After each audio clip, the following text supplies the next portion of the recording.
Hello, good morning, everyone. I'm Casey Mehta. I retired from Chrysler in 2007. On behalf of National Chrysler Retirement Organization, I would like to welcome NCRO members and other participants to today's webinar, which I hope will be very interesting and informative. The webinar will be moderated by Chiara Clayton from Area Agency on Aging, and she will introduce the panel members. But before we go into that, I would like to just briefly describe the focus of today's meeting.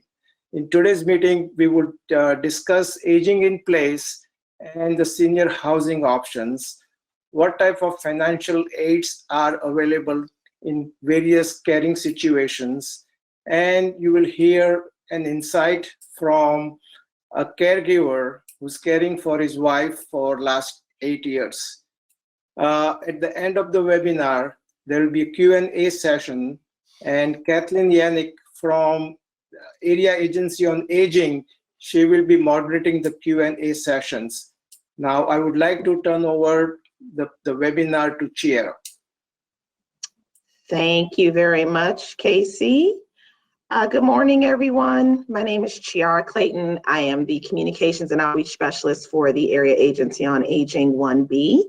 And we're so glad to be partnering with NCRO today for this topic.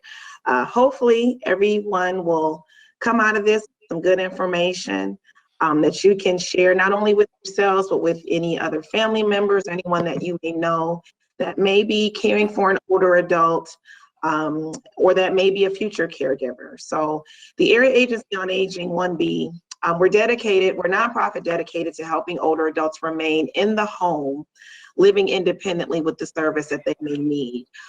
We know it's very important because as time goes on, luckily in Michigan, people are aging, they're living longer. But with that, that means that they may need services just to make sure their quality of life as they age, it still stays, very, very good. So that's where we come in. So we're a nonprofit dedicated to helping older adults remain in the home. We are a nationwide organization. So there's 600 of us in the United States. There's 16 agencies in Michigan. We're all broken up by geographic area. So the 1B in my agency's name that you see is an indicator of the locations that we service. And that is Livingston County, Macomb County, Monroe County, Oakland County, St. Clair County, and Washtenaw counties in Southeast Michigan. We have 2 sister organizations that cover Wayne.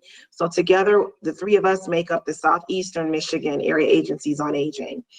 But if you need us, we have 2 ways you can contact us. We have an 800 number, which is Monday through Friday, 8 to 5. It's 800-852-7795. If you're looking for any type of services in relation to home care, Meals on Wheels, transportation options for older adults, we have an information and assistance number, which is the 800 number, so you can call us and speak to someone live. And even if you don't know if service is out there, we can hopefully be able to connect you with it. And that also includes housing. So we get quite a few calls from individuals who are looking for housing options for older adults, if they're downsizing, if they're moving. So we can actually refer you out instead of taking some of the footwork out of it for you instead of you having to find it.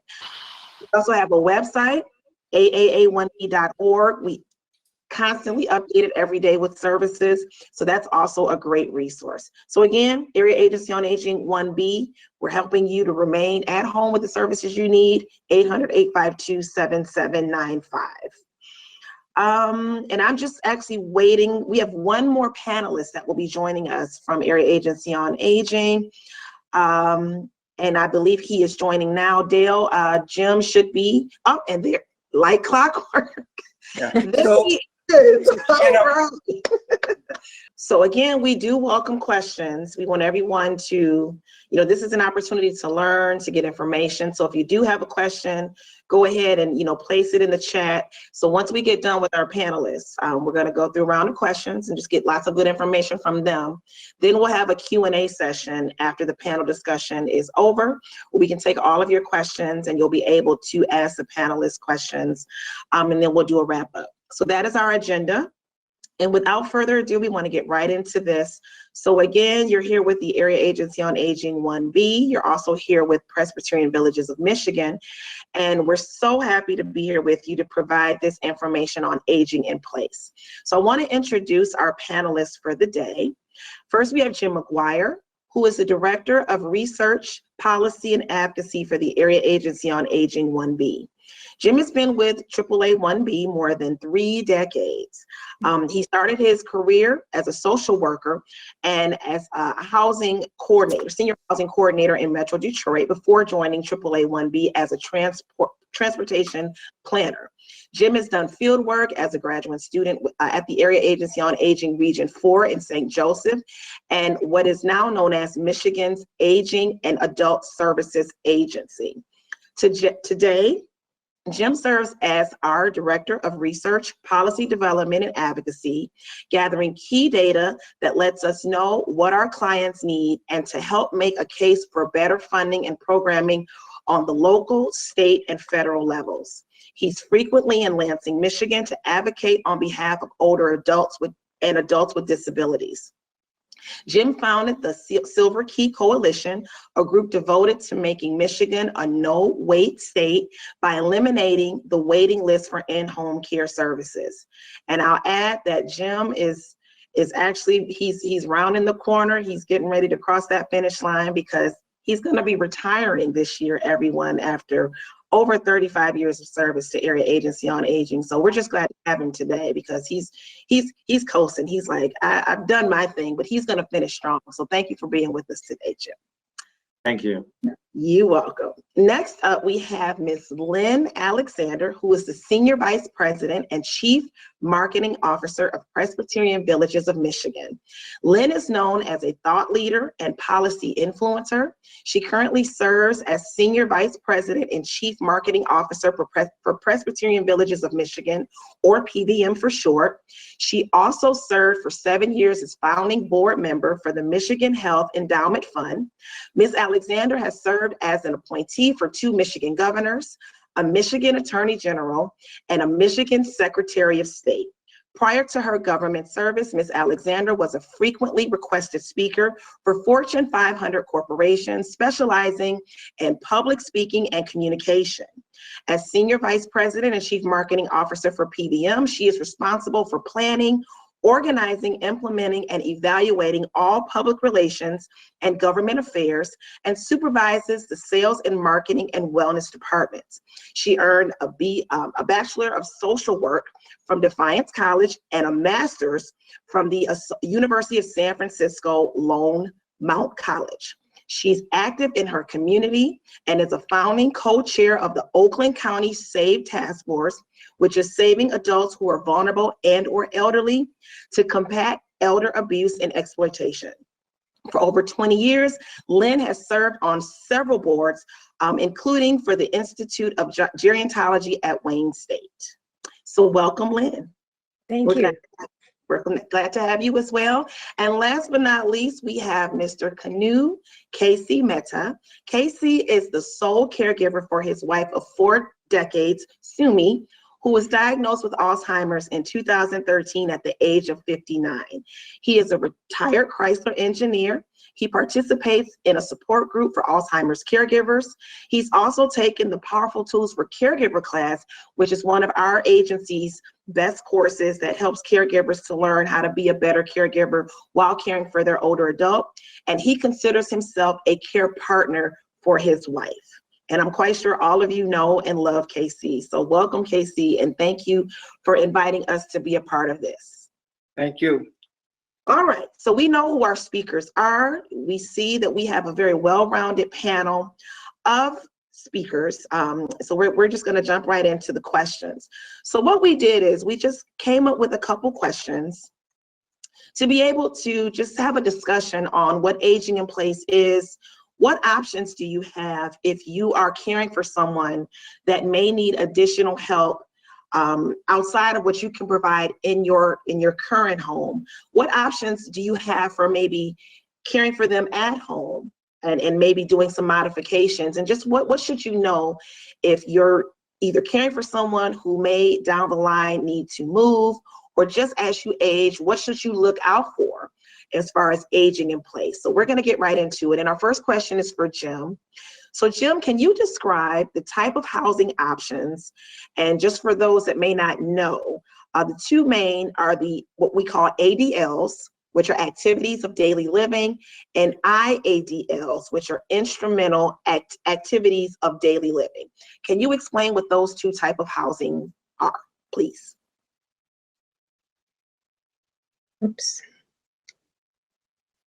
Sorry about that, mute.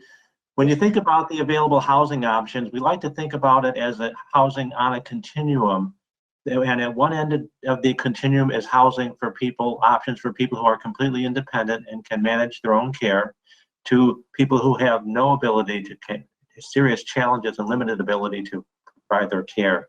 And there are different places on the continuum of housing options based on your ability to care for yourself. The one end would be your own home or apartment where you can live completely independent, which is where most people are.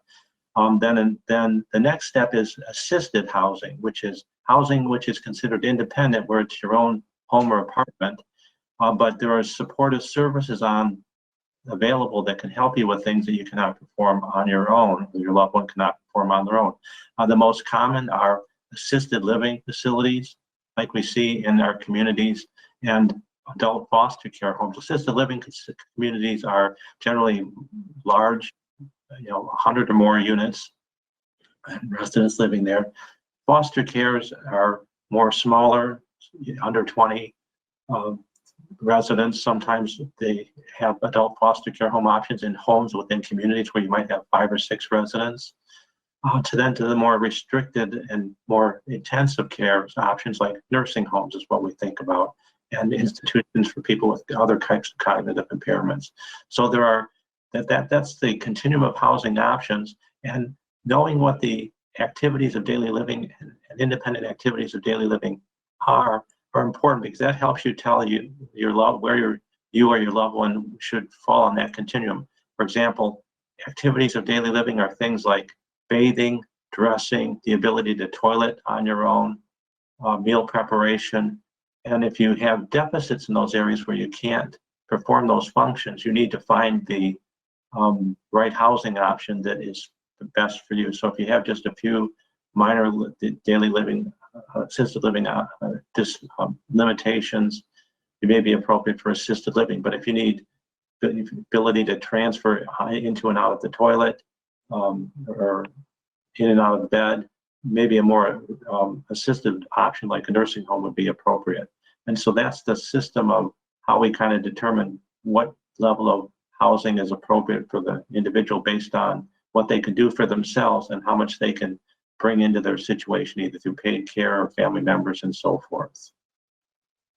Thank you, Jim. Thank you very much. And as we speak today about options for senior living, the different types of senior living, we wanted to definitely make sure that we had someone who was a voice for senior living providers. So that's why we invited Lynn to be a part of the panel. So Lynn, if you could maybe talk a little bit about, since you do work for one of the major senior living providers within the state of Michigan, if you can, talk a little bit about what questions would be useful if anyone listening today may have to look at outside living options for their loved one. So when you're looking at, going to a senior provider, what questions are useful to ask that senior living provider when you're looking to see about possibly utilizing them? Now, that's a great question. And when people are seeking out housing options, a lot of times, unfortunately, they wait until they're in a crisis. And then they feel overwhelmed and they're not even sure what to ask. We're in a lot of denial in our society. And so Diane Sawyer was quoted as saying, inside every older person is a very surprised 15-year-old. So people tend to put it off. And so we need to plan ahead. And here are some questions that I think would be very useful. Number one, you can ask the organization that you're speaking with, how many years have they been in business?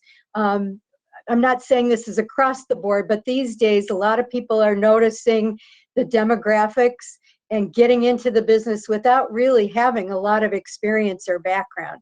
So I think that longevity of being in the business is an excellent question. When it comes to skilled nursing, what's the for anywhere, what's the longevity of their staff? How long has their staff been with them? Because as in any business, the longevity of staff is a very strong indicator on how healthy that organization is or not. For skilled nursing, talk about or ask about what is the ratio of staff per patient care? How many hours do they offer in terms of direct care during the day and night? Also, you know, the Centers for Medicare and Medicaid, CMS at the federal level, track the quality of organizations. So you can ask, what is their rating with CMS? It goes to a 5-star rating. Some are only at a 3-star rating. So that's very important to ask as well.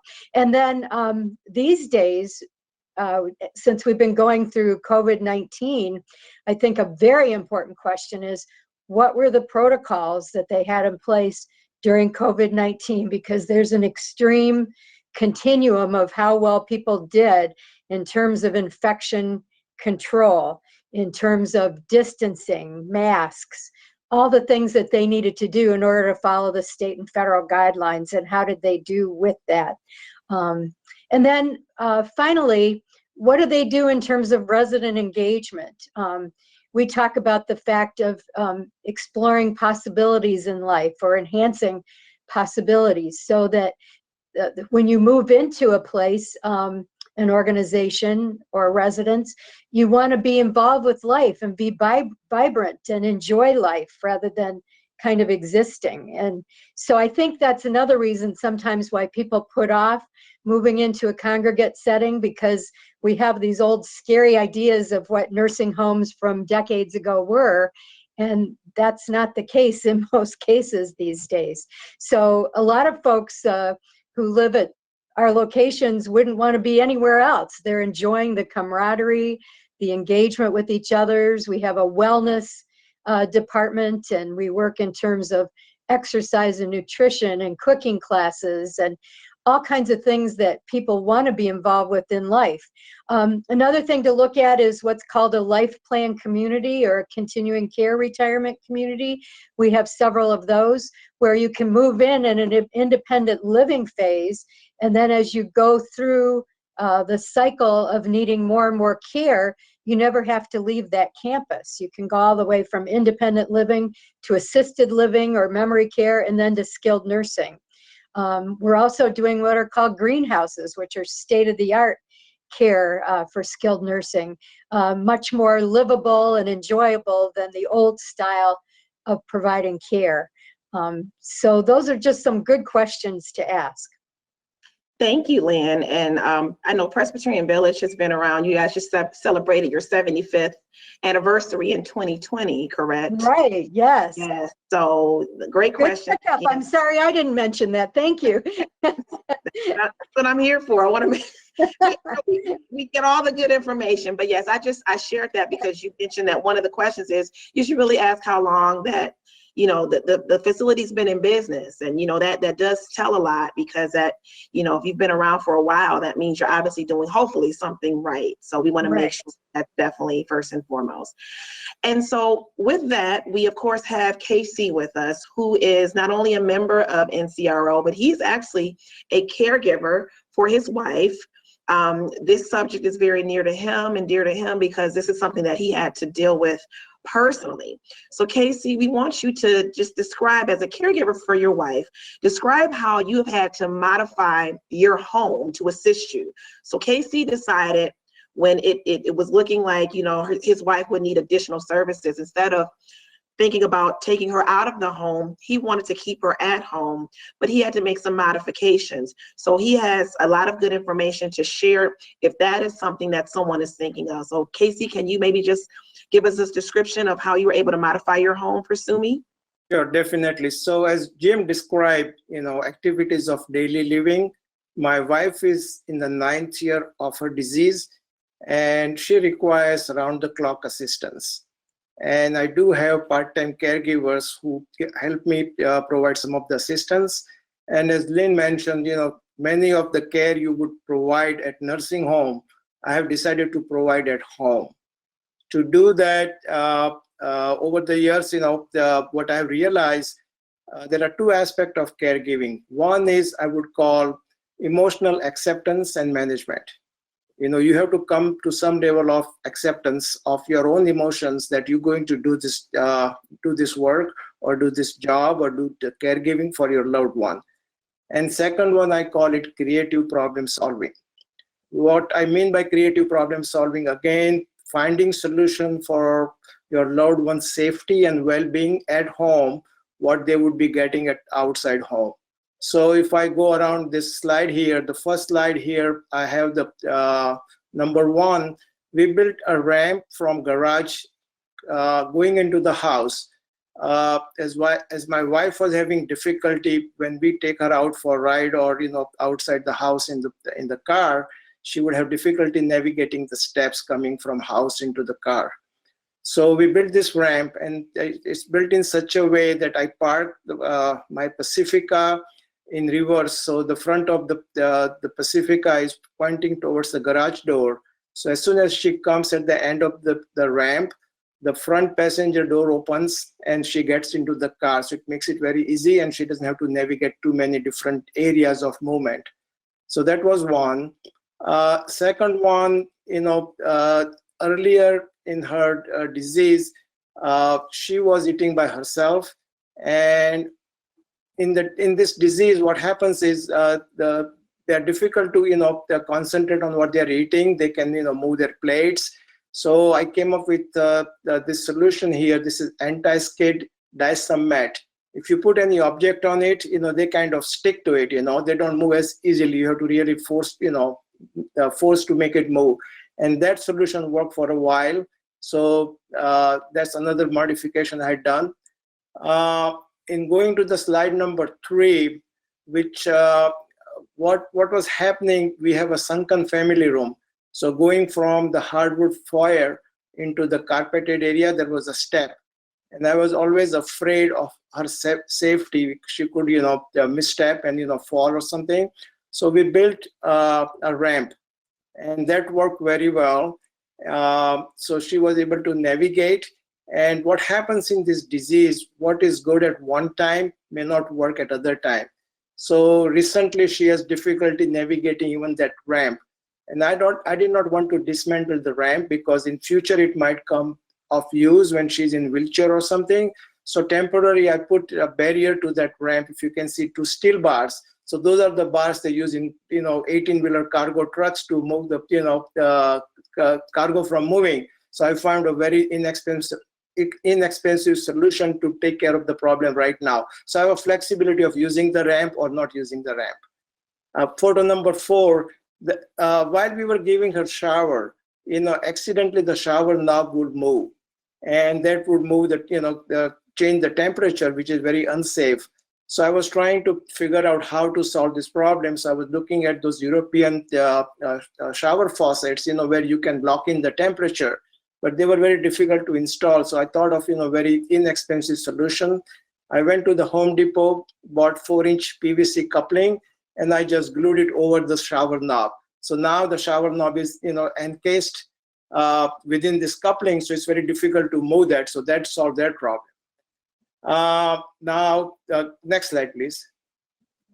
So as Jim mentioned, there are activities of daily living. So my wife needs assistance in showering, dressing, and grooming and everything. So now showering was becoming an issue. So what I was able to find, what I call is a rotating seat and sliding seat. So in frame A, she would sit on that chair, and frame B, we can pivot that seat 90 degrees facing to the right. And then in frame C, there is a button, and you can push the seat all the way inside the shower, about 20-inch travel. So she doesn't have to navigate coming in and out of the shower. And when she's done, the process is reversed. You bring the seat back to its position, rotate it back, and she can step out and we can take her to the dressing room. So these are some of the modifications I've done. Now, these are, of course, it helps, her. Now, some of the modifications I have done, we have master bedroom, which was carpeted. And in this disease, there are, toilet accidents or other accidents. And when carpet gets soiled, it requires a lot of cleaning and you get frustrated. So I found a solution. I removed the carpet and put a hardwood floor in the bedroom. So those type of things would remove my frustrations, and it becomes easier to maintain her safety and well-being. I have cameras in the house also, so I can monitor her movement, especially during the nighttime. She would get up once in a while. Then I have camera and motion sensor. I get alarm, and I can go and attend to her. Again, another thing I've done is I have hospital bed in our house, and I have side rails, which are continuous full-length side rails. So now when she's coming, she's trying to come out of the bed in the night, she cannot. And she sleeps very peacefully, and I'm at peace that she's not going to have accident coming in and out of the bed at the night. So these are some of the modifications or some of the aids I'm using in the house to take care of my wife. Thank you. Thank you, Casey. And I just have one question. You wouldn't happen to be an engineer, would you? Well, yes. So this, like being an automotive design engineer, I'm not designing this, but that trait doesn't go away from you. And another principle I use as an engineer, we always use Peter's principle that anything can go wrong, will go wrong. So I have to constantly be aware of, her safety, what could go wrong, and make sure proactively take care of it. I cannot have the same mistake 2 times. One time, yes, it could happen to me, but like one time she wandered off the house, and I have a big stopper at the, top of the door now. So that, I put it on. Now she doesn't wander off, but there was a stage where she could wander off. So it happens only once, but you don't want to make it happen second time. And I just said that because all of the ingenuity that we just saw, that's awesome. Just how you viewed it. So, and just so everyone knows, that it's nice to have options. So as you're caring for someone who is aging, you have the option to be able to look for outside help like Presbyterian Village. But then if you have ingenuity or just have the foresight to try to modify your home, you have the means, that is also an option.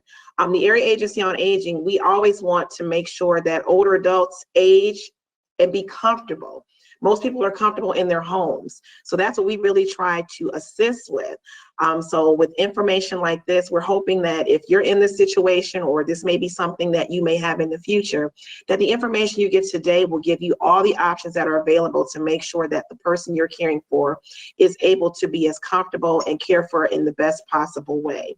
So with that, I'm going to go back to Jim, who is, of course, with the Area Agency on Aging, and he is a social worker by trade. So we wanted to discuss with him what are some things that you can maybe be, if you're sitting there thinking, well, I'm caring for my mom, she's pretty good now, but maybe in the future, this may, the situation may change, her condition may change. What do I need to know today, or what should I look out for? So Jim, can you maybe talk to us today about how do you know when a loved one should no longer be living on their own? Is there anything that someone can prepare for now that they can maybe be on the lookout for? And when should you be thinking maybe my loved one should move from where they are or move from living with me? And if that's the case, what if they refuse to go? Because I don't know if anyone here has a parent like my parents, but my parents are pretty much stuck in their ways, even if there's some things me and my sister need to have them to realize now. So Jim, can you maybe just speak to that and give some information to our audience? Sure. I think of it this way. I think of it as, once you know what the activity of daily living activity limitations are, you have to come up with a plan that for each limitation, you have a strategy for how you're going to help compensate for that. Either family members can step in and provide assistance, or pay for services or bring services into the household. For example, meal preparation. If you can't prepare all the meals that your loved one needs, can family members do that, or can you link up with a program like Meals on Wheels? So those are the kind of the steps of developing a plan for care. The other element you look for is safety. Is the loved one safe in the environment with the supports that you include in your plan? For example, if someone lives alone and they do their own meal preparation around the stove and they're very forgetful and will leave something burning on the stove that might cause a fire, that's a safety risk. So you have to assess what safety risks are and determine how much risk can you live with. In the stove instance, you might unplug the stove if you don't want someone to turn it on if they're home by themselves for a while. So there are a lot of adaptations that you look for each area of concern that you try to determine whether you can mitigate risk and mitigate safety. In terms of whether it's time to, or when someone refuses to go, that safety becomes important. Now, if someone lives alone in their own home, they have a right to live with certain levels of risk. If you're not sure if they're safe around the stove, sticking with that example, they have the right to determine whether they can make some accommodations and live with a little bit of risk. Now, if that person is in an apartment building where your risk involves more than just the individual and it involves other members, you've got to have a lot less tolerance for risk and give consideration to the environment. A lot of it comes down to how capable is the person cognitively to make the right decisions and make safe decisions. If someone has some level of dementia and can't make an accurate and reasonable decision about their safety, this is America. We have free will and we have the rights to decide for ourselves what we can live with and tolerate. But if that person can't make a sound decision, then that's where you can and will not agree to make an appropriate housing selection or choosing an alternative. Sometimes you have to go to court and get what we call guardianship, so that family members can step in as an example and make the right decision for the housing options. And just to give you a sense, if you're not familiar with guardianship, it's a court that will determine that the person doesn't have the ability to make the right decisions for themselves. And being awarded guardianship gives the guardian the right to have that decision-making authority over the individual who's at risk. In many ways, the same rights that a parent has over a child, in terms of you can determine where they live, manage the resources, and so forth. So those are options when someone doesn't make the right decisions, and helps you, and those are parameters to determine when it's time to make a change. I know my commitment to my children is that I'm going to do for them is when it's my time to go, I'm going to go quietly to the assisted living when it's my time. That's my commitment to my family. Others have other commitments that they try to fulfill, but we use those strategies when people aren't able to make the best decision for themselves. Thank you, Jim. And just so everyone knows, some of this is tough. Some of, when you're caring for someone and you're seeing that, their situation may be changing, certain things are deteriorating. As a caregiver, you may not really, know what to do or kind of what the next step should be. The Area Agency on Aging, and not just 1B where we're from, but all of us, we provide the information and assistance number. So if you're a caregiver and you're caring for someone and you're looking for resources, if you don't know what's available, there's a lot. So we are able to partner and connect caregivers with those services. Is it in-home care? Is it Meals on Wheels? Is it, if you need elder law referrals and you're needing to look towards the conservatorship and guardianship that Jim talked about? What does that mean? Where do I start? If it's a support group for yourself, as a caregiver, there's a lot of support groups. Some are based on if your loved one is specifically dealing with a certain chronic disease. Like the Alzheimer's Association, we partner very closely with them. They have a lot of support groups. Gilda's Club for Cancer, American Cancer Society, and Parkinson's. There's a lot of resources for family caregivers. We try to connect you with those. So when you're making these decisions and trying to decide what's best for your loved one, you have assistance as well. So you can call us at 800-852-7795. And if you happen to live outside of our area, we will connect you with the local area agency on aging for you to be able to get those services. And with Sharon, that, yes.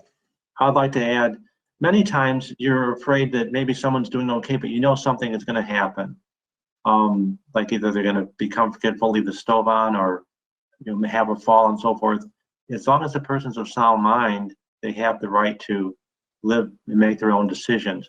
And many times I think that family members just have to be patient and wait until that next crisis emerges, where it takes a crisis in order for the person to be ready to make the change. The other strategy many times is, particularly persons with cognitive impairment, is depending on the individual's physicians. To get a physician to make the recommendation, it's a lot more meaningful many times coming from a physician than it is from a family member in terms of suggesting an alternative change for individuals. Very true, Jim. And pretty much what you're saying as well is, as a caregiver, you're going to have to know everything about the person you're caring for. You're going to have to become the expert on whatever chronic disease, if they have that, so that when you go to talk with your doctors, you're understanding what's going on. You're going to have to know, and monitor their day-to-day behaviors and how they're if they're forgetting things, if they're able to do things that they've normally been able to do on their own, if they need assistance. So you're going to need to be, first and foremost, and right there with the person that you're caring for, to make these decisions if need be, or to assist them with understanding why decisions have to be made about their care going forward. Thank you, Jim, for that. So now, Lynn, so we've talked a little bit about, what should we look out for? How should we be able to make those decisions? So if the decision is made that the person should be moved from the home that they're in now, and look for optional housing options for them, I should say. When they're looking for housing options, how does the family dynamic play a role in choosing the type of housing if you're going to have to move your loved one outside of the home that they're used to? How does the family dynamic play a role in making that decision? Well, the family dynamics play a huge role in everything when it comes to elder care. And I always say people don't get to be a certain age without being feisty. And often it's that feistiness that causes issues for their children, grandchildren, or other family members. Going back to what Jim was talking about, that was an excellent thought about having a physician sometimes give advice, because often folks will listen to their physician more than their adult son or adult daughter. But also sometimes we have more than several situations where a small group of friends have moved into one of our locations. And so if your loved one has very close friends, sometimes you can instigate a little bit and get them to move in together so that they're still neighbors or friends. We have one situation, a member of our board at our Redford location, which is really our signature location, which began 76 years ago, as you stated, in Redford Township. And so this board member was looking for a location for her grandmother, found our village of Redford. Her grandmother moved in. Then her parents moved in. And then she became a member of our staff for more than several years, and has since started her own business, but has returned to us as a board member. So it almost becomes like family. So that's one way of dealing with the family dynamics. Another issue is, I think most families have dealt with this. You have what can be considered the little red hen syndrome, where you may have 4 siblings, and 1 or 2 of them, they don't want to bake the bread, they don't want to plant the seeds, they just want to eat the bread. And so in one situation, a woman said to me, "Oh, that is so perturbing to me. I have a brother who lives in California, doesn't do anything to help, and then comes in for family reunions and pushes my mom around in her transport chair and is the center of attention and looks like he's such a loving son." And so I think it's really important to bring all family members together and reach consensus. It's often good to have one person in charge as a care manager type of role, and then give out assignments to others. So not everybody is good at day-to-day care, but maybe they're an expert in finance, or maybe they're really good in terms of referrals and doing research. And so just give out assignments and make sure everybody's involved. And one of my rules is the main caregiver gets the final say if everybody can't agree, because they're the ones who have to deal with the situation. So getting consensus is the best way to approach these things. Also, I always tell seniors, don't do this to your children. You didn't like this when they were growing up and kept secrets from you, but sometimes they play a game of, I've got a secret. So they don't tell you things. They don't tell you they've been trying to deal with their gutters or getting up high to reach something, or that their hot water hasn't worked for 3 days. There's one case I know of where an ambulance was called to the home to help someone get up. They refused to go to the hospital. The ambulance left. So the caregiver daughter didn't find out until the second time the ambulance was called that that's what was going on. So there are lots of dynamics in play. And as Chair said, it's really important, and everybody I think alluded to this, to be very vigilant and know what's going on as much as possible at any given time. So those are just some of the family dynamics. Sibling rivalry comes into play. You know, years ago, maybe they were arguing the back seat of the car, or Johnny got a better bike than I did. And so sometimes sibling rivalry comes into play as well. So you need to get everybody around the table, get them playing fair. One other one is the out-of-town expert, similar to the guy from California, where you may be doing all the work, and then the person who's been out of town comes in and starts criticizing what you're doing. So I also say to family members, don't be the out-of-town expert who's being critical all the time. Not that we shouldn't have a say, and we should have an opinion with what we're doing. When it comes to the selection, another tip is to start with the most minor decision first. In other words, you may not have to go directly to skilled nursing. Maybe you can start with independent living in a congregate setting. We've also moved more and more into home and community-based services with enhanced living, teaming up with partner agencies, so that even though they're living in a congregate setting, if they're independent and have their own doorway and need assistance, they can bring in enhanced living services. And then if they need to move to memory care or assisted living, and then on to skilled nursing at some point, maybe they never need to. So that is one advantage of selecting a place that is a life plan care community where you can stay on that same campus. It's very disruptive to folks to have to move from one location to another. And you know, KC talked about the importance of being at home. A lot of people do want to stay at home, so you can bring in those services to help you do that. So it's very much a personal and family decision. Everybody has to do what's right for them. But as Jim alluded to, make sure that you have them checked out and have an assessment done, so that you're not just second guessing what needs to be done. You need some exact information from experts. And I know the Wayne State Institute of Gerontology, that I've been involved with for many years, and as probably everybody else on the call has been, they have the ability to assess. Many, U of M and many other universities have assessment capabilities, or physicians who specialize in gerontology. Or geriatric medicine. So make sure you know what's going on, you know the lay of the land, look at all the options, and then make a decision based on that. And I know for us at PVM, although of course we love having people move into our locations and enjoy working with them, if it's not an exact fit, we'll let you know and help you find resources such as the Area Agency on Aging or many of the other resources that Chiara talked about. Thank you, Lynn. And I just as a synopsis, not only just with housing, but just when caregiving in general, it should be a team effort.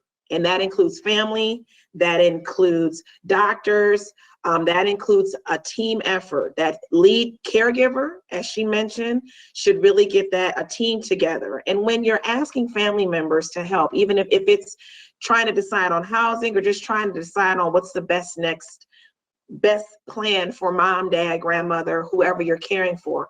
Make it so that everyone feels included and you're not pointing fingers. Also, make sure that you're asking for help.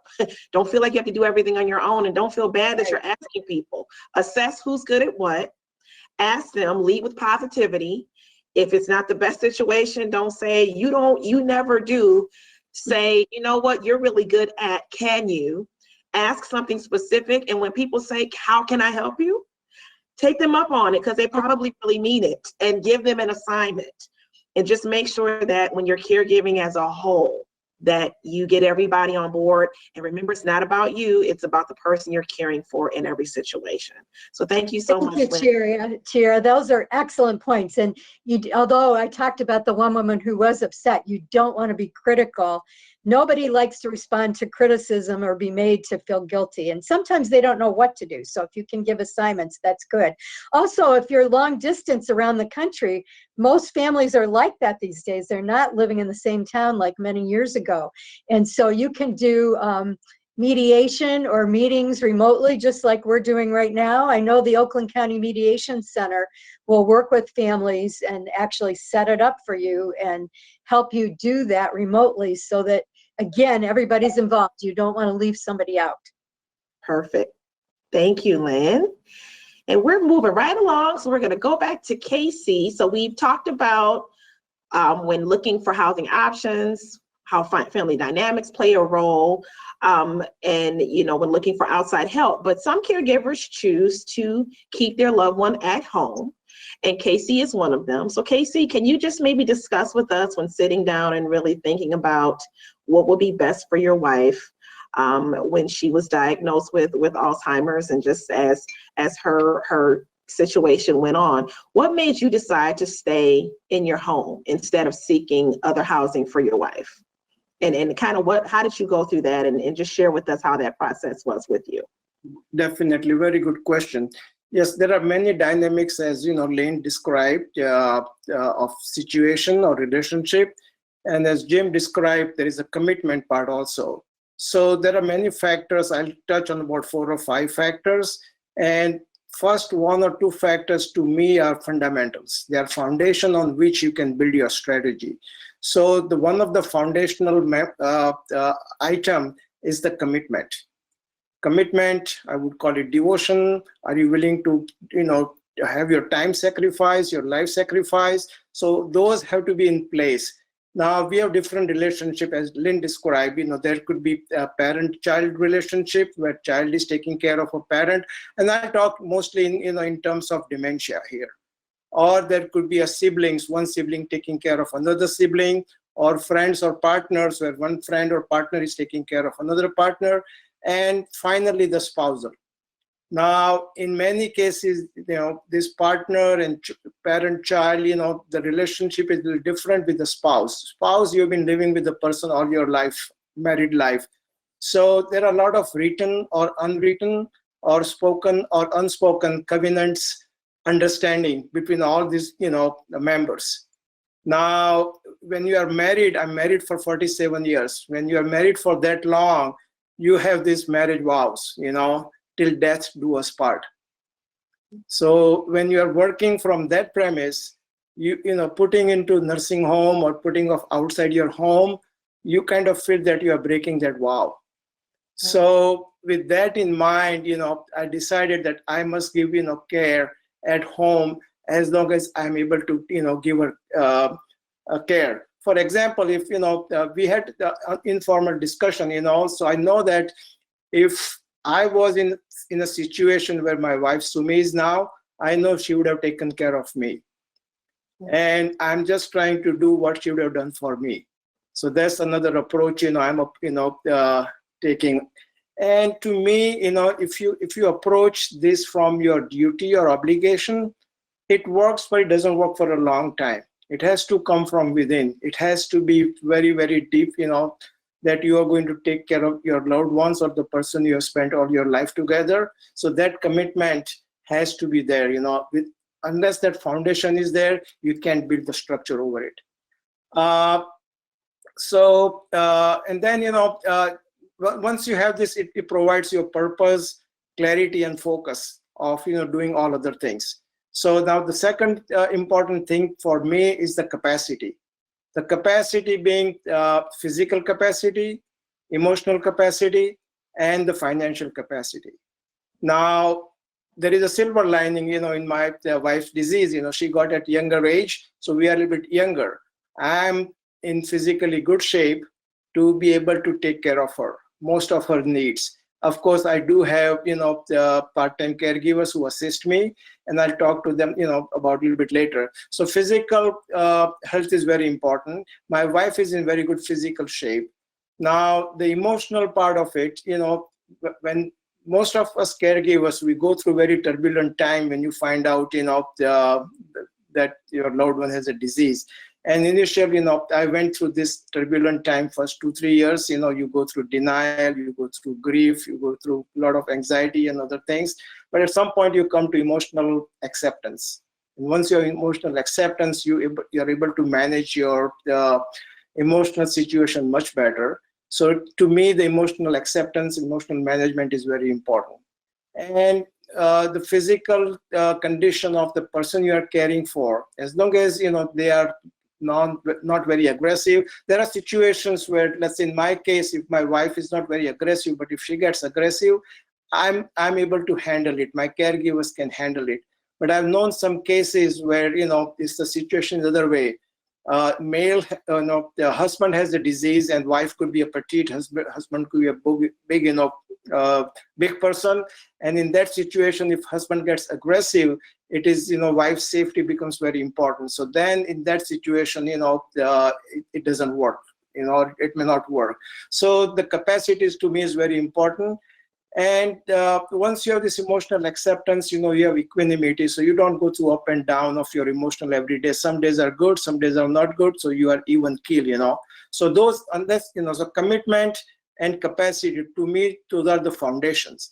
And then in my wife's case, because of, our culture, the language, the music, the food, she doesn't speak English now. Her second language, she forgotten. So it is very important for her to be, to speak, and she understands her the first language, which is Gujarati, one of the language of India, where she grew up. So I speak that language, so that becomes very important. Now, if she were outside the home, she would have difficulty, communicating that. Now, the music she listens, also same thing. The music she has been listening for over the years now. She's not going to get that type of music or somebody would understand outside the home. The food she's eating for last so many years, she continues to eat the same food. And I believe, when we are cooking in the house and there is aroma and everything, I know that she gets the sense that, a food is being cooked, I don't think she will have the same perception outside the home, okay? Then I think another factor is the space and physical environment. We are so fortunate that we moved into this house 29 years ago. We happen to have a master bedroom on the first floor. Now, that is a big enabler. I cannot imagine if taking her up and down, a few times a day in her current condition, because her activity of daily living would not allow me to, it would be unsafe. So having master bedroom on the first floor, as I showed in my shower chair, we have the shower stall. There are no doors on the shower stall. She can easily, the caregiver, or I can give her shower. We stand on one side, and there are no, doors to be fumbled with or managed with. So that is very important. We have a finished basement. So she likes to walk. So we take her to the basement. Basement is very safe. It is all, all the columns are padded. So if she runs into them, she's very safe. So that's very important. In summertime, we have a nice deck. She can sit on the deck, look at the flowers, look at the nature. So this physical space is very important. And in our case, it so happens that we have that physical space. And the final point I would say is the team. You have to have a team. You cannot take care at home unless you have a team. And I many times I've described, caregiving is like mountain climbing. When mountaineers, when they climb, they have a team. If you climb Mount Everest, for example, you take Sherpas with you. Sherpas are in your team. They plan the route, they carry your, the gear, and they do a lot of things. You leave your loved one behind. So you have to have those type of team built. And I have two excellent, loving, caring caregivers for my wife. Our primary care physician, our friends, so they are part of the team. I know that if there is an emergency, and if I call one of my friends, they will drop everything and they will come and help us. So that team is there, that, and because of all this team, and my wife feels very secure, her anxiety and agitation we have been able to manage. And so far we are into the 9th year and we are managing it very well. Now, I know the situation could change at any time. I could be in, my physical health could, I could be in some situation where I cannot take care of her. I consider myself as a, as Lynn mentioned, team, I consider myself as a quarterback, okay, in the football team. Now, as you know how important the quarterback in the football team is. If quarterback is injured or quarterback is gone, the team totally is dysfunctional. So I want to make sure that quarterback, me, is being taken care of. So I do a lot of things for my self-care and everything, which I can, talk about it later. Thank you. Thank you, Casey. Casey is one of our Area Agency on Aging had an event a couple years ago during our National Caregiver Month celebration, which is in November, by the way. And we decided to honor a caregiver from each of the 6 counties that we cover. And we had a wonderful event. Chuck Gatica was there. We had a lunch. We had all types of great stuff. But we honored 6 individuals. Casey was our caregiver champion of Oakland County. And someone nominated him. He had to go through a whole qualification process. But I just remembered why you won, Casey, because just from that was an awesome overview in general of your caregiver journey and kind of how you're able to really do it. So hopefully if you're listening out there and you're either starting becoming a caregiver, or this may be something that you see that happens to you in the future. What he said is spot on from start to finish. And I think the most important thing I want to just pull out is knowing that you should have a team. You should know you shouldn't be able to try to do it all on your own. And that's where the Area Agency on Aging can come in. So if you're looking for caregivers to assist you, paid caregivers, if you're looking for things like Meals on Wheels or, just in-home care, and not just with us, but all across the country, there's in-home care programs available to assist your loved one by providing services in the home to assist you as a caregiver. We promote 2 right now, the My Choice and then also the Community Living Program.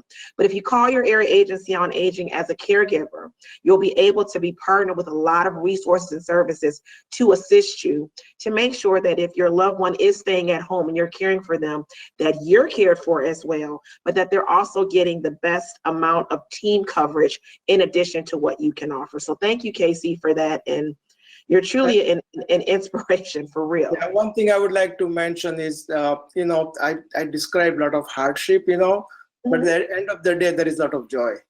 Yes. We can see that. I think all of us can see that. When your loved one wakes up in the morning and you kiss them, or, when you put them to bed in the night, you cuddle with them for a while. So that, I don't know how that experience I can have if she's not at home.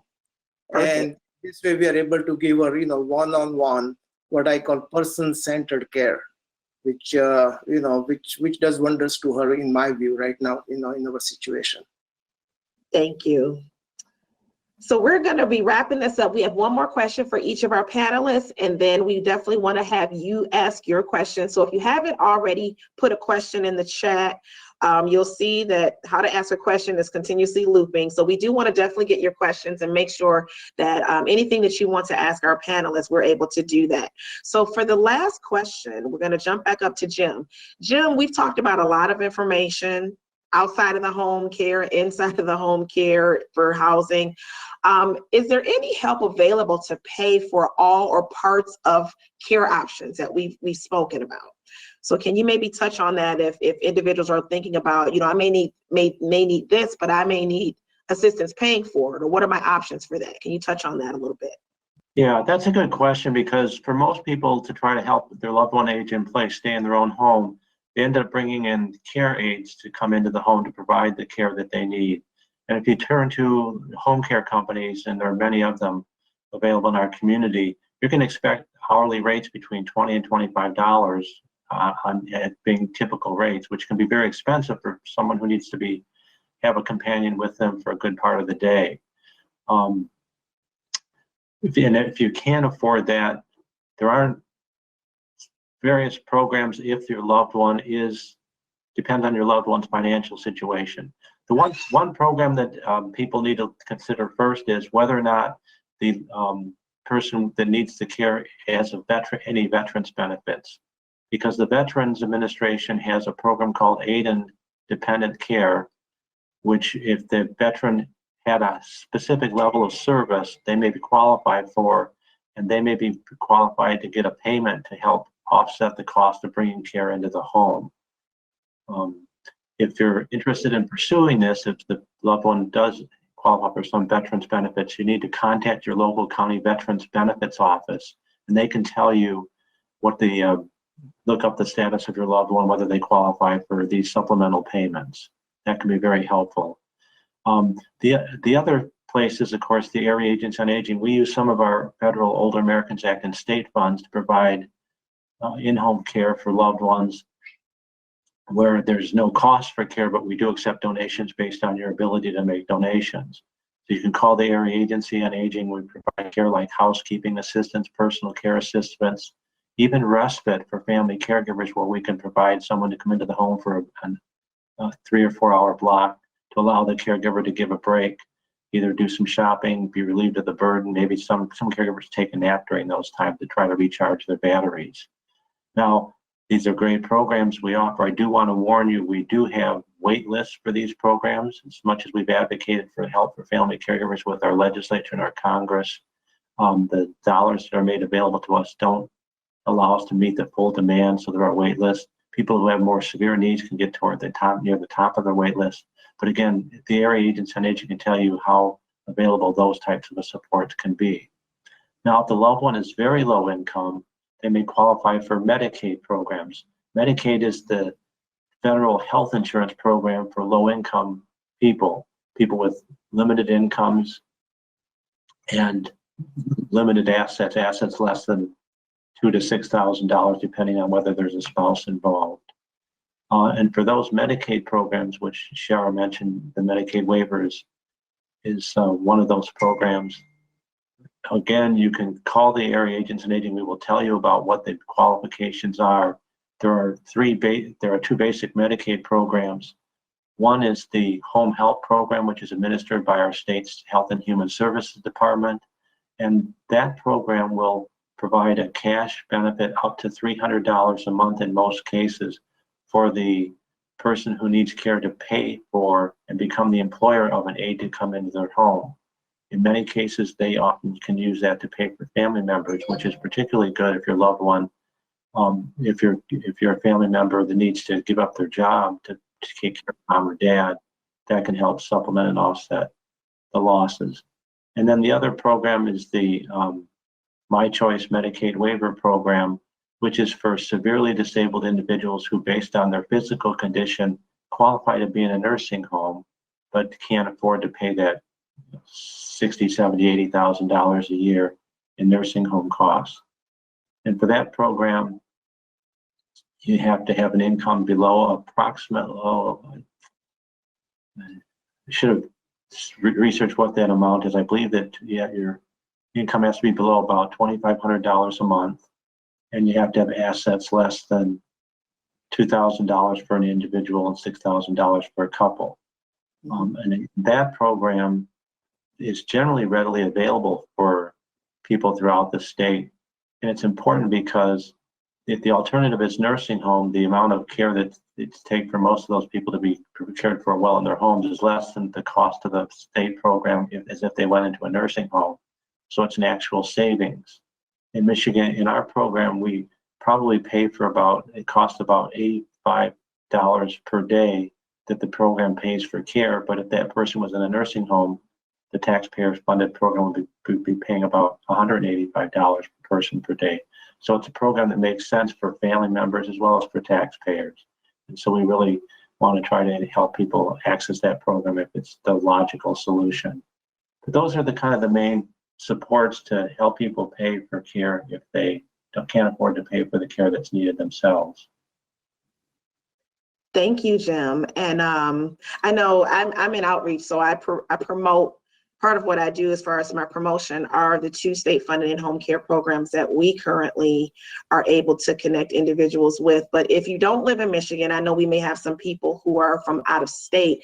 Just know that, as Jim mentioned, VAs, that's kind of a general across the country to connect with your local VA to find out about VA benefits as well. But just know Area Agency on Aging can connect you with any type of resource or service out there that may be able to help you in reference to paying or connecting you with a community organization or just other options. So if that's something that you need to look for, we're a great referral source for that, no matter if you're in Michigan or if you're outside of Michigan.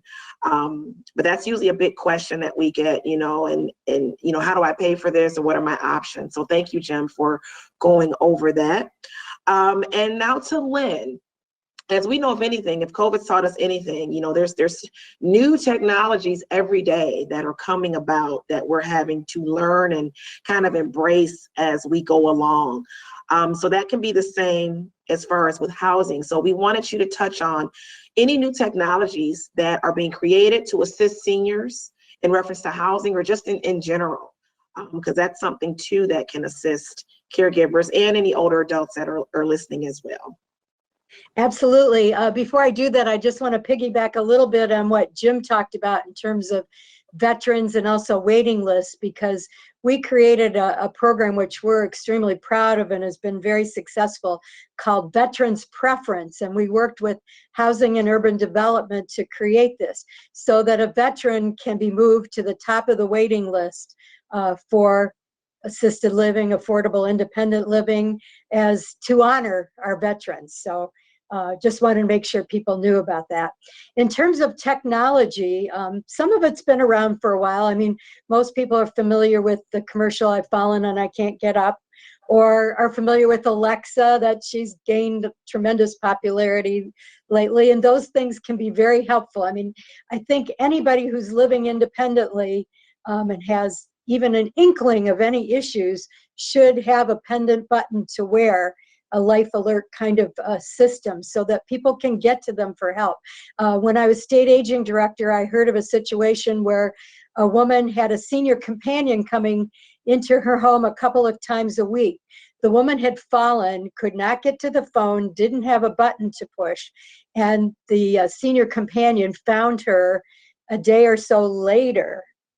And she had survived by eating some bananas and some water that she had been able to pull down from the table. So I really want to stress to folks how serious it is to leave someone without that kind of support. That's just not the thing to do. So the alert buttons that help people stay safe, Alexa can do a lot of commands for folks, but also since the pandemic, more and more emphasis has become heightened on technology. I would say the biggest one of all, which will be around probably forever now, is what's called telehealth, where you can do your physician's visits remotely, just like we're doing this remotely, because in order to keep people safe, they didn't want folks having to go in as often to the doctor face to face. And they found out you can do all kinds of diagnosing and preventive care as well as maintenance care by doing that. And it really helps in transportation. I know Jim can relate to this. We've both been around more than several decades in terms of aging services, and every time we've done a hearing all over those decades, people put transportation in the top 5, maybe even top 3, because they have a hard time getting to and fro with doctor's appointments. And I don't mean to discount the importance of group transportation, which can be wonderful. A lot of senior living has it as well. But sometimes it's difficult, particularly if you're using an independent provider, where you might have to wait at the doctor's office for a period of time until they can get back to you. In some instances, there are community programs through senior centers, but you have to book it ahead. And there are a lot of details involved with that, where if you didn't have to get out of your house and go to the physician, much better. And, and in Casey's situation and others, they can do that right for their home as well. So we've created some hubs now in our locations for a telehealth visit, so people can go right to that location and be connected into their doctor. Some others that have been around for a while, but I think again will have heightened interest, are the medication minders, where you can fill a device for an entire month or a week or several weeks, and just the right amount of medication comes out at the right time for that individual. So if you're concerned about, let's say in the case where you're dealing with parents or aunts and uncles or grandparents, and you want to make sure they're taking their medication in a compliant manner, that can really be helpful. And then an alarm goes off if it's not taken at the right time or in the right way. So that can be very useful. And then also, there are so many systems now with video cameras available where you can have constant access to your loved ones. So if you, much like the nanny cams for children, if you have to be at work and want to make sure they're okay, and somebody might be able to check in once or twice a day, or at the end of the day, you can have constant contact and know that they're going to be okay. At our Village of East Harbor location in Chesterfield Township, we're creating what's called smart homes, which are now beginning to launch, where you'll have access to all of those devices, but also the ability to electronically deal with your garage. So I know I've done this as well. Sometimes you might drive off and realize, did I close that garage door? And so you can do it remotely so that you make sure you're not putting yourself in a bad situation. So lots of new technologies are available. FaceTime is something else, or other forms of social media. That really was a lifesaver throughout the pandemic for people to be able to connect with their families, and our caregivers made sure they assisted with that so they could do that. So I think we're going to see more and more technologies coming about. I've even heard of, I haven't really seen this anywhere as yet, but I've heard of refrigerators where you can monitor how often the refrigerator door is open to make sure that somebody is eating well and getting the proper nutrition that they want. We talked about the issue of stoves and cooking. There is a device you can get where it will turn the stove off if it's on for too long.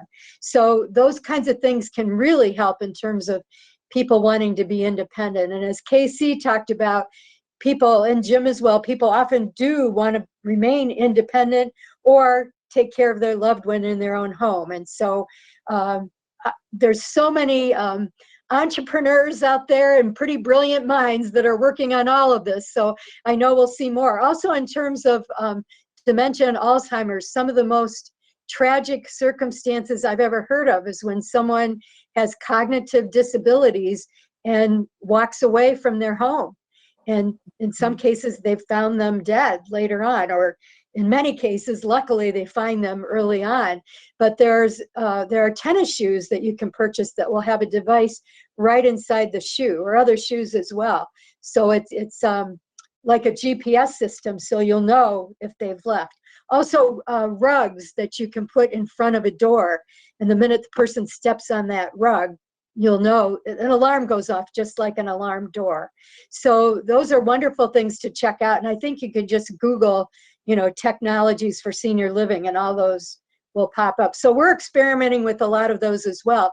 Another thing we're doing, it's sort of technology based, but really more innovation in design.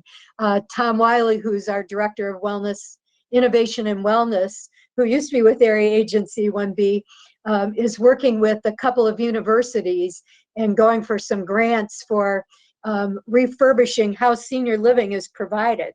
So in some instances, perhaps where somebody can have a window, or making sure they can get access to outdoors. That was one of the issues sometimes, of keeping people separate and yet managing to get them to an exit door so that their family could visit. So those are some of the kinds of things going on. He's also working with the International Council on Active Aging, and they've created a white paper on what we can be doing in the future to really create quality living under any circumstances for people. And we have to be prepared for the future, because this may occur again. We can't be assured it won't. So many of these things I'm talking about, you can find out on our website, and I think we'll have information later on that, correct? Yeah. Thank you, Lynn. Awesome. And yes, I know we really try to promote assistive technology, though that's one of the things you're able to get if you're a participant on our community living program or our My Choice, which is our 2 state-funded and home care programs that we promote. But a lot of the other things you went over, I didn't realize was out there. So that's awesome. But yes, we will see technology grow as we go along for sure. So our last question that we're going to ask, and I'll say if you have any questions, we're going to jump right into question and answer after Casey answers our last question. So thank you so much for one thing to everyone. This was a great panel, but I think Casey's going to bring it home for us.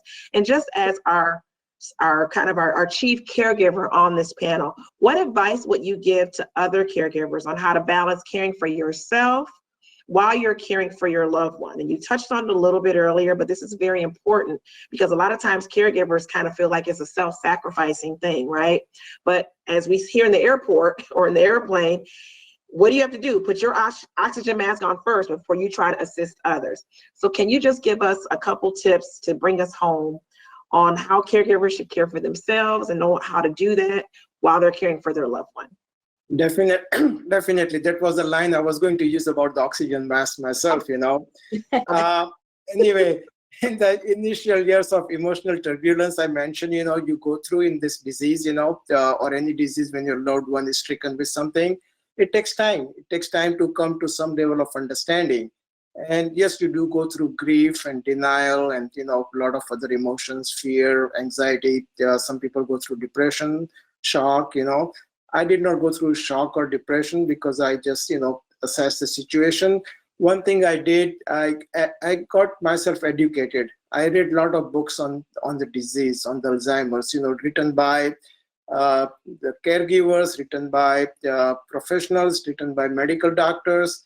And, I came to some level of understanding that, we all know that at this point, there is no cure for this disease. So that being the case, you have to just manage the condition. So what you come to terms with is, one way to manage is just, be loving, compassionate, and patience. So those are the virtues, one has to, slowly and, steadily develop. So I had to transform myself from, grown up in society with very alpha male tendency to become, a right-brained, feminine engineer, so I have to cultivate my right brain. I have to be, reading the body language, reading the cues, reading the non-verbal communication. So all those, traits I may have dormant, but now they became very active. As you mentioned, Shir, I took the classes, the powerful tools for caregivers. I went to some seminars by well-known, the expert in this field called Teepa Snow. And, after going through all those things, you come to some type of conclusion that, two most important tasks are taking care of your loved one and taking care of yourself. So self-care is as important, if not more, than taking care of loved ones. Because if you are sound, you can take care of other situations.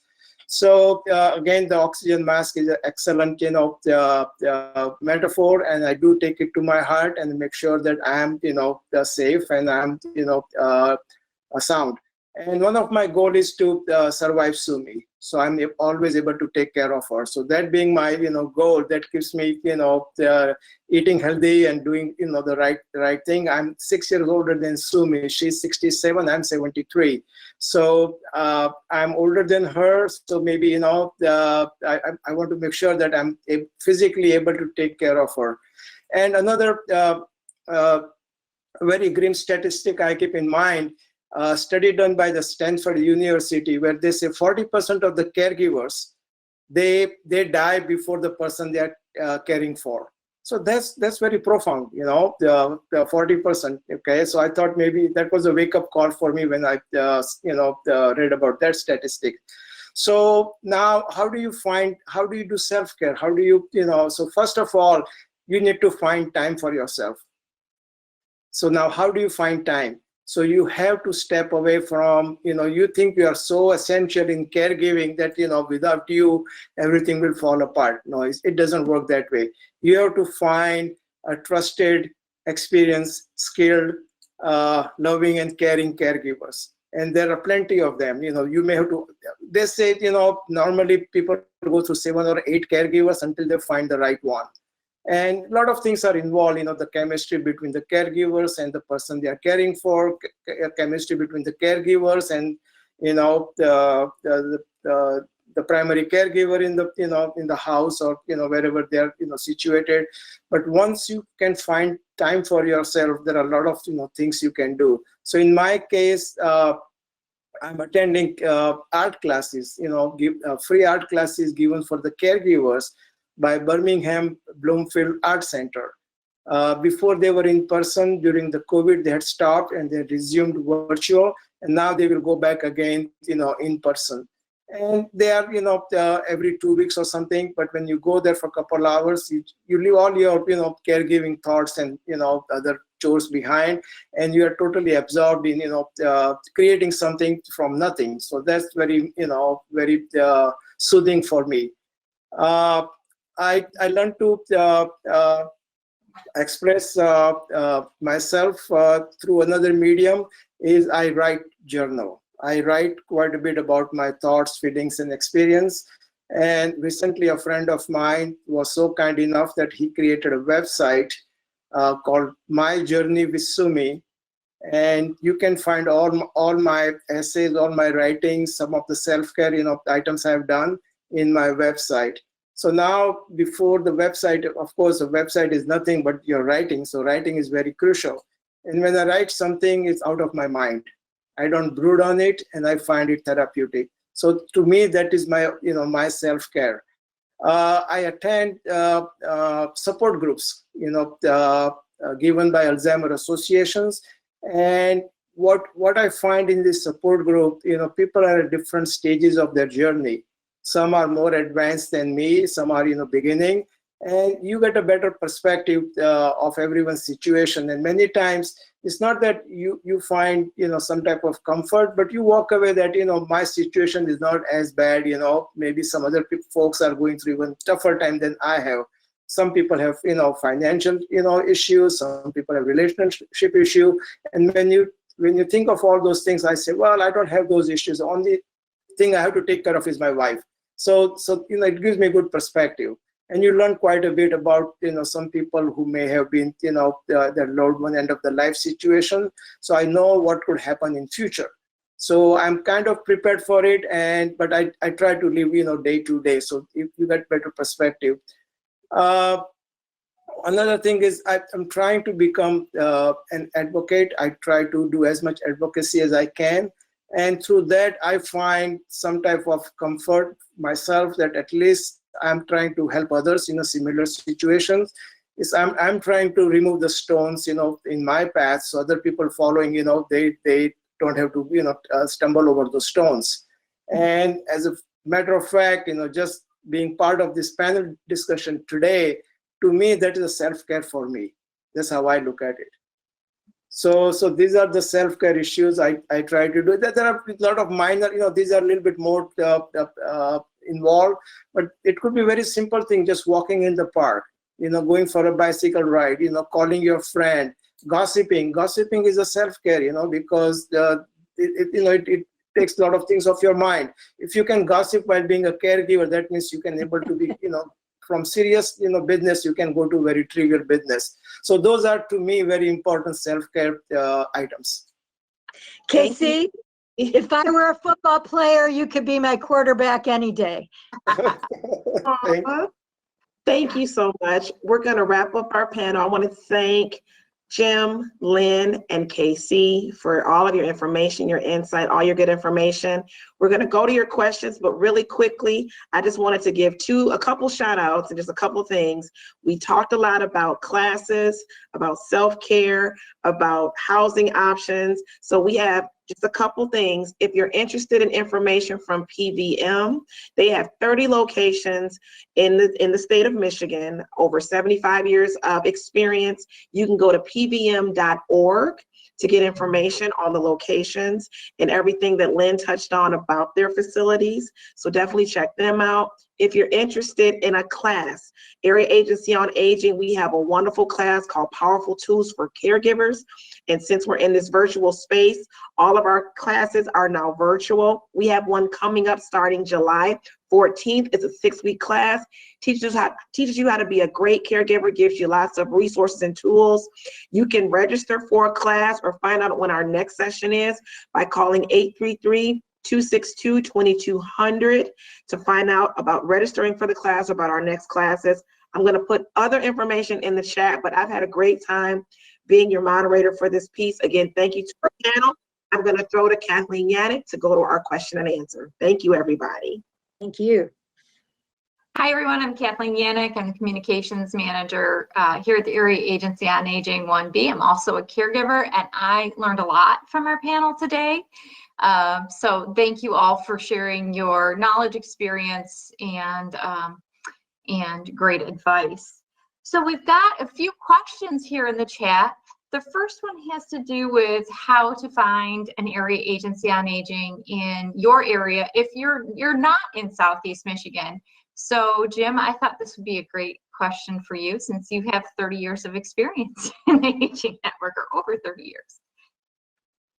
Yeah, we're area agencies on aging. We're part of a national network of 622 area agencies on aging that cover all of the United States and its territories. So you can find like the Area Agency on Aging in South Florida. If you call Area Agency on Aging 1B, us in Southfield, we know that we have the contact information. We can direct you to your local Area Agency on Aging. Yeah, and there's also a good website that you can use called Elder Care Locator. And I'm hoping Dale or Chiara might be able to throw that website in the chat. It lets you take a look and throw in your zip code, and it will tell you what area agency on aging you can contact in your area. So thank you, Jim. And the next question is pretty specific. It's about transportation. It's somebody who needs help with hand driving controls because they have some medical issues.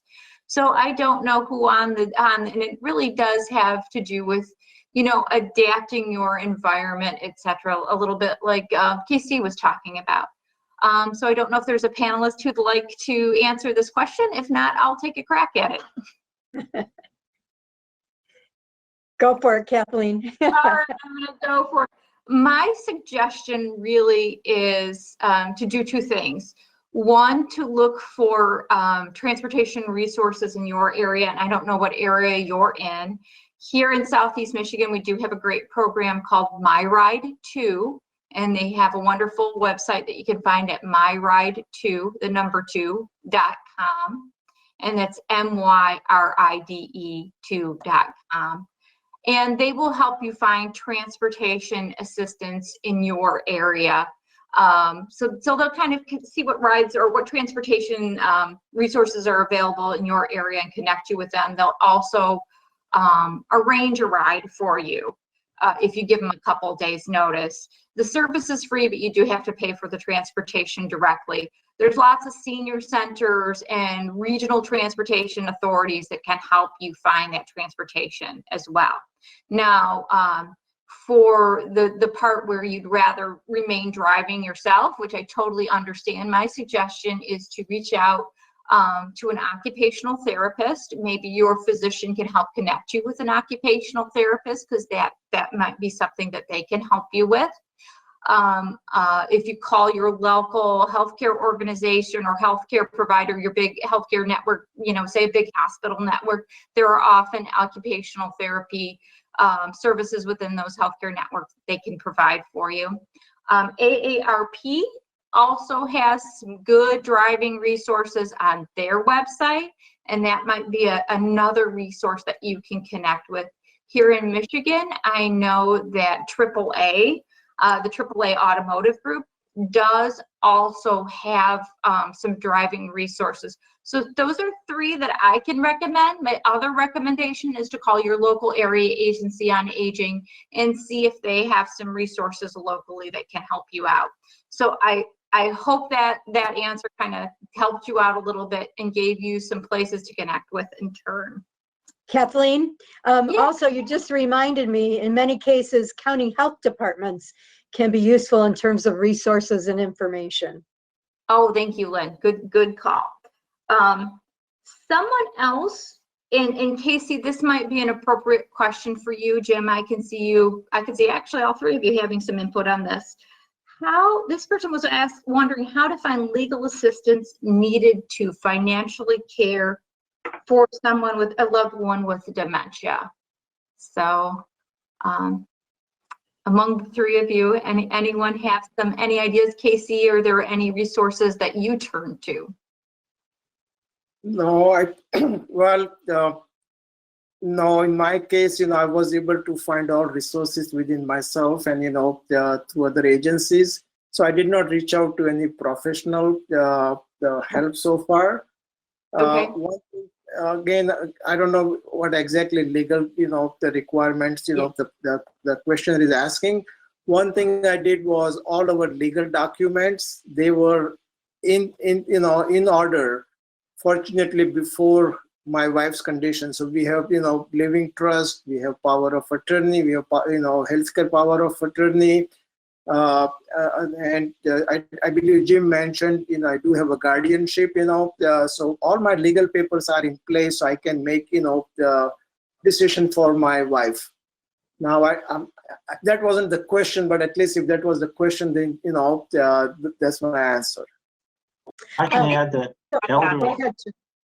I want to add that elder law is a specialized law practice, and there are elder law attorneys, many of them in Metro Detroit, that deal with a whole host of legal issues related to elder care issues, whether it's guardianship, conservatorship, estate planning, legal requirements. And so elder law practices, many of them that are advertised heavily, are available to help. If you can't afford an attorney, the Area Agency on Aging funds legal services agency that provides some help as well. And also, I was going to say that county circuit courts often have a resource person who can be useful in terms of guidance for guardianships and conservatorships. And, Casey was mentioning that he had those documents in order. I highly recommend that because it's a much easier process than if you wait until somebody is incapacitated and can't make decisions for themselves. It becomes much trickier to deal with that. And you often need 2 witnesses, or you do need 2 witnesses.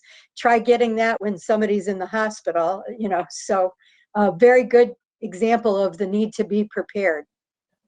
Yeah, and that's an excellent point, Lynn, that, even if you're not caring for someone, if you're aging yourself at this point, looking ahead, understanding what documents you need to have in place, having conversations with your spouse and your loved ones about really what you want your situation to be, what your preferences are, what their preferences are.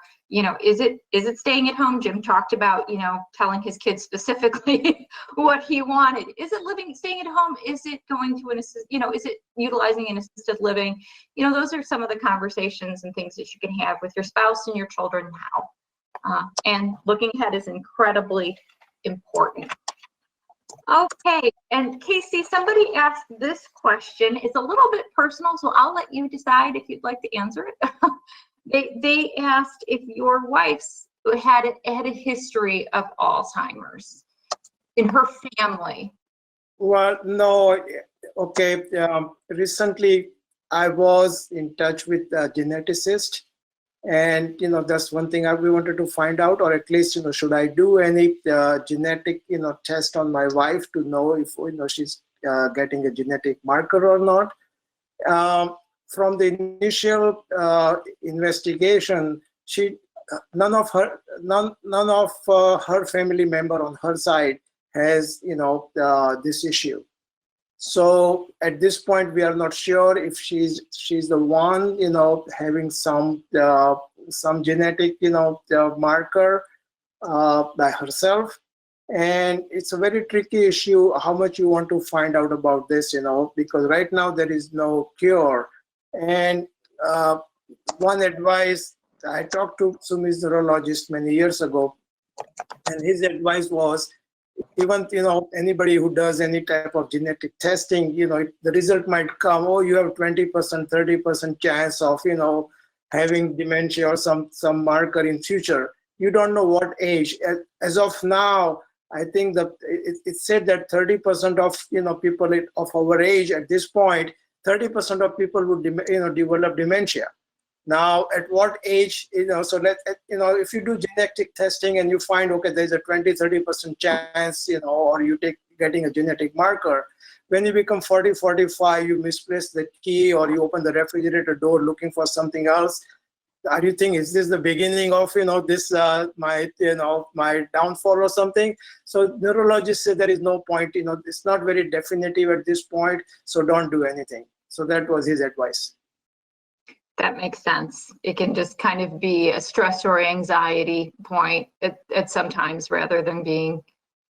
Yeah, if there is a cure, if there is some treatment, yes, then you want to know and, you can get treated. Yeah. But if there is no treatment at this point, why know something, And that's another reason I don't do any MRI or anything on my wife, because what's the point of getting data if I cannot act upon it? Yeah, I do understand what you're saying. And somebody in the chat wanted to point out that most local libraries can be helpful and a source of ideas. So they suggested that as well. Very helpful suggestion. Thank you. And this last question, Jim, is specifically for you. Folks want to know more about the Silver Key Coalition. How can seniors get involved, or anyone get involved in the advocacy for the Silver Key or senior services? And they want to know what services have waiting lists. So if you can tell a little bit more about the Silver Key. Sure. The Silver Key Coalition is a coalition of about 40 different organizations in Michigan. It includes Presbyterian Villages of Michigan as well, that is advocating for the need of people who need in-home care that are not Medicaid eligible, particularly people who are just above the poverty line and don't qualify for Medicaid services or other benefits, but have to pay privately themselves for the care that they need to come into their home. And many times these people are, they're not eligible for many benefits that the very low income people are, so they're much more challenged economically and socially because they don't have the resources and don't qualify for benefits. And and we've asked the legislature to provide funding to help subsidize the in-home personal care, housekeeping, and respite services that these individuals and families need. We've been going for about 6 years now. In the first 5 years, we actually increased the state support for in-home care by about 40%. And former Governor Rick Snyder was a very strong supporter of this. Lately, the legislature and the governor have not been supportive of funding increases, so we've fallen behind. There are about 5,000 seniors statewide who are on wait lists in Michigan for personal care, homemaking, and respite services, the in-home care that many of these people have called and asked for and asked to be put on a waiting list. We told the legislature and the governor that it would require about an increase of about $6 million to provide the funding needed to serve these 5,000 individuals.